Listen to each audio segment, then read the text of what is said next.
Sėdžiu aš vienišas ir žiūriu pro vienišą langą, kaip vieniši lapai man šoka vienišą tango. Ir vis ilgiuosi tų šiltų akimirkų, kurios jau neaplanko. Ilgiuosi saulės, ilgiuosi ilgų svajonių pasaulio, dėja užaugo. Ir tie, kas buvo milžinai, dabar man yra vaikai. Tie, kas buvo draugai, dabar tik tais pažįstami. Dėja aš klystantis, dėja žmogus, dėja neišpažįstu nuodėmių, nors kartais būnu neteisus.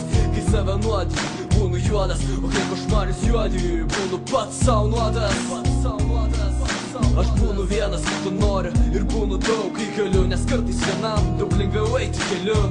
Pačiu pastatytų, o dėja dažnai pačiu sugriautuoju, griuvėsi savo. Jau kitų mačiau, save būklės kritinės, kritusi prie sienos. Aplinkui nieko nebuvo, jokių būtybių nei šešėlių, tik tai vienišas aš. Nuo tada šaukiu aš, o ne mes. Tai vienatvė, ta pati diena, ta pati naktį, tu šiaip pilnam pasaulį, kurio keliais keliauji. Nes tai vienatvė, ta pati diena, ta pati naktį, tu šiaip pilnam pasaulį, kurio keliais keliauji.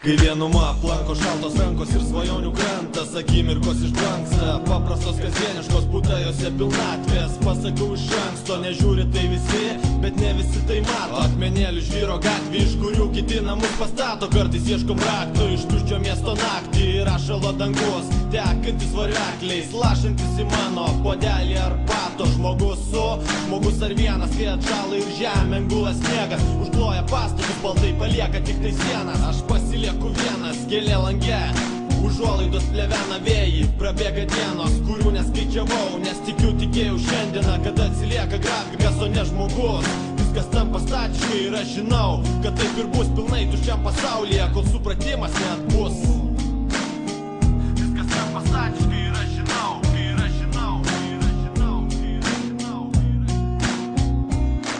Kai prašai mažai, o daug reikalauji, kartais lieka tik randai, vienatvė nepaliauja. Akys nebenorinčios matyti, į save jų saujas, būna noris pasakyti, bet ar suprasti gal. Prašai mažai, o daug reikalauji, kartais lieka tik randai, vienatvė nepaliauja. Akys nebenorinčios matyti, į save jų saujas, būna noris pasakyti, bet ar suprasti gal jas, nepratė išklausyti.